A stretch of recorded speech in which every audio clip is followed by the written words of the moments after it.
Que alegria revê-los. Eu os estou vendo em minha mente e me sinto muito feliz por isso. Nós vamos iniciar uma nova mensagem nesse instante. Antes, porém, eu quero lhes fazer uma pergunta muito importante. Meu irmão, você está preparado para as adversidades da vida? Vejam, em Hebreus 11:34, nós lemos que extinguiram a violência do fogo, escaparam de ser mortos à espada, da fraqueza tiraram força. Em Provérbios 24:10, se você se mostra fraco no dia de sua angústia, é porque sua força é pequena. Meus irmãos, se nós vacilarmos no dia da angústia, nossa força será limitada. O chamado mau dia sempre haverá de existir. Só nos resta estarmos preparados. A casa edificada sobre a rocha resiste às intempéries. Devemos crer no melhor, mas estar preparados para o pior. Nos alegra saber que nos piores dias teremos o apoio e o socorro de Deus, que está sempre ao nosso lado. O diabo nos tenta continuamente, mas Deus só permite aquela tentação suportável. Não há tentação maior do que as nossas forças possam aguentar. Sabem, meus irmãos, nesses dias de pandemia, tenho visto pessoas simplesmente apavoradas, mas tenho visto também irmãos nossos bem tranquilos. São aqueles que estão firmados na rocha e têm se preparado para as tempestades sem desafiar o imprevisível. Aliás, o previsível. Mas confiantes com muita fé em Deus são aqueles que estão sempre preparados e se preservam, ficam em casa, só saem de máscara, com gel a tiracolo. Seguro maior de velho, meus irmãos. 1000 cairão à tua direita, 10.000 à tua esquerda, ou vice-versa. Os que caem são os que não estão alicerçados na fé. Vejam algumas razões pelas quais as pessoas fraquejam nos maus dias. Em primeiro lugar, não nos preparamos para os maus dias, achando que eles nunca virão. É aquela velha história. A gente só fecha a porta depois de roubado. É verdade que Deus está sempre no controle. Todavia, é necessário orar e vigiar. Lembram de Josué? Ele certa vez perdeu uma guerra simplesmente porque não orou antes de ir para o campo de batalha.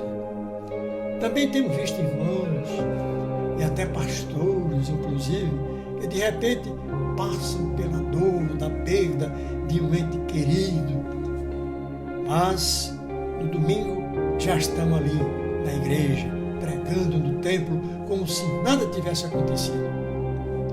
Sabem por quê? Porque mesmo sofrendo a dor da perda, o que é natural, estão alicerçados na oração e no apoio do céu. Em segundo lugar, a segunda razão pelas quais fraquejamos nos dias maus é quando temos uma fé limitada. Quer ver um exemplo? A Bíblia garante que aqueles que dizimam, pagam o dízimo, obtêm de Deus bênçãos sem conta, principalmente nas finanças. Mas algumas pessoas não acreditam nisso e se descuidam, então não recebem a bênção. Outro exemplo, a Bíblia garante que a morte do crente é a passagem para a vida eterna aos que duvidam destas coisas. Isto é, tem fé absolutamente limitada. É que alguns, infelizmente, pregam o que não vivem. Se nós colocarmos uma interrogação nas afirmações bíblicas, o que acontece? Deus aí põe uma vírgula e prorroga o problema. Entenderam? Terceiro, uma terceira razão pelas quais fraquejamos nos maus dias é quando não conseguimos absorver as mensagens que nos foram transmitidas através da palavra.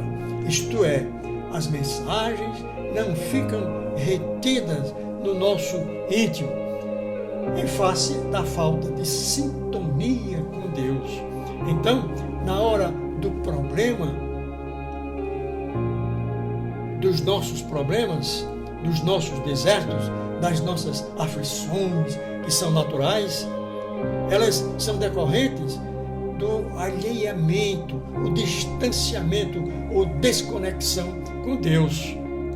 Não estamos lendo a Bíblia com regularidade, pouco orando, não valorizamos o jejum, enfim, não confiamos em Deus.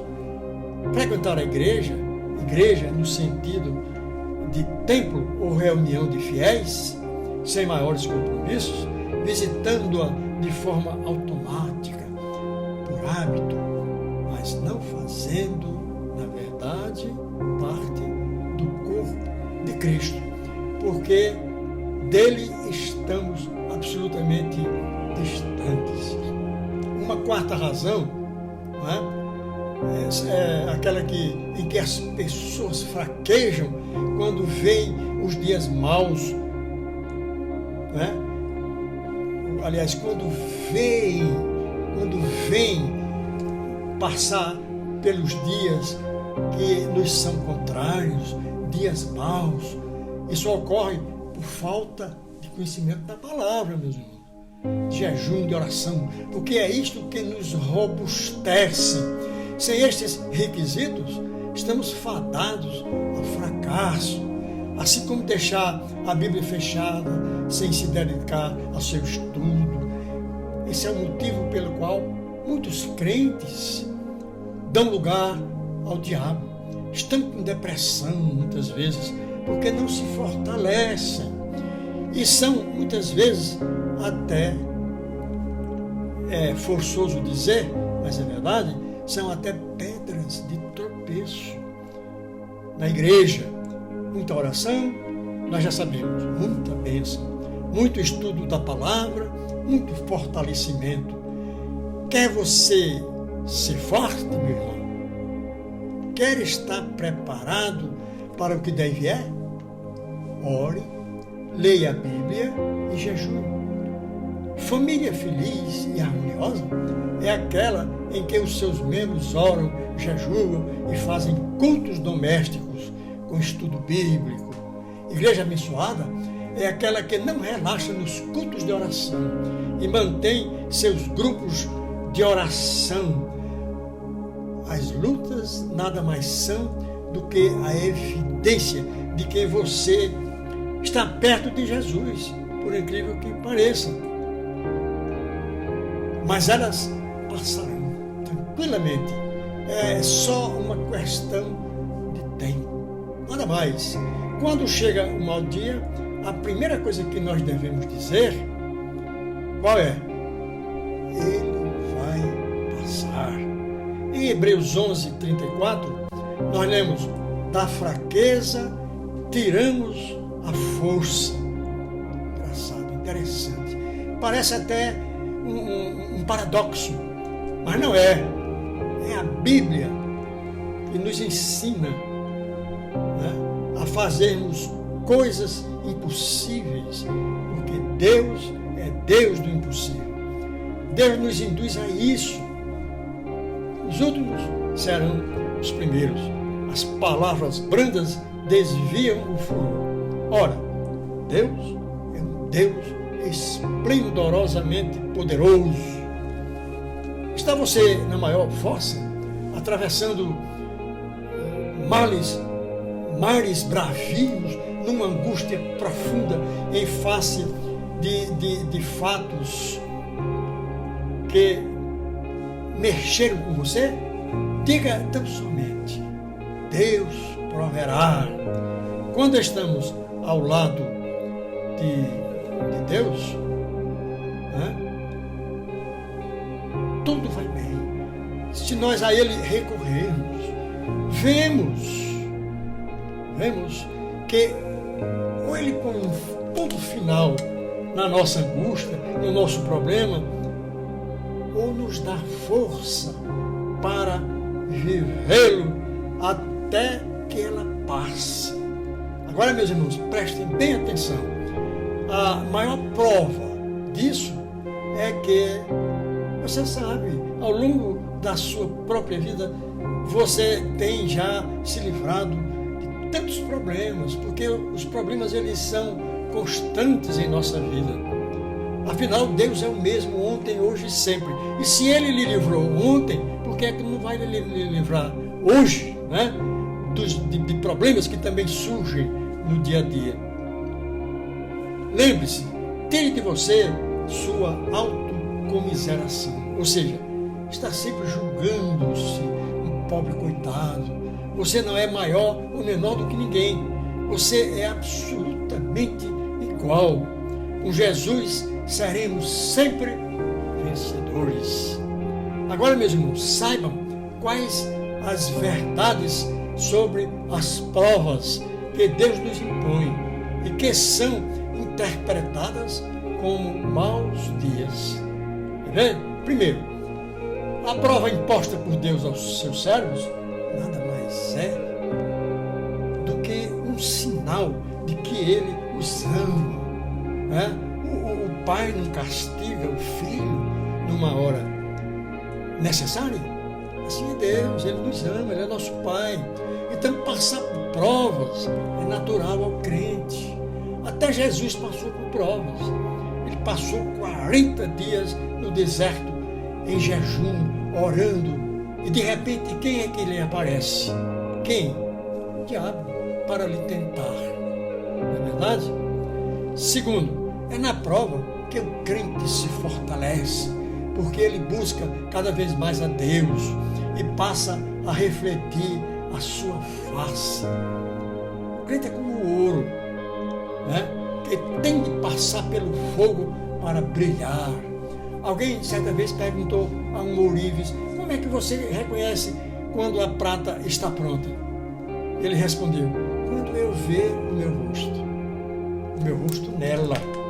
Assim somos nós, temos de refletir a face de Deus.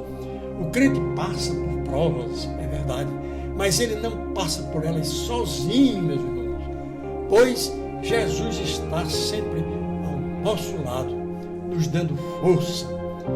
Mas as provas de Deus nunca são superiores às nossas forças, como nos diz Coríntios 10:13. Não sobreveio a vocês nenhuma tentação que não fosse humana, mas Deus é fiel e não permitirá que vocês sejam tentados além do que podem suportar.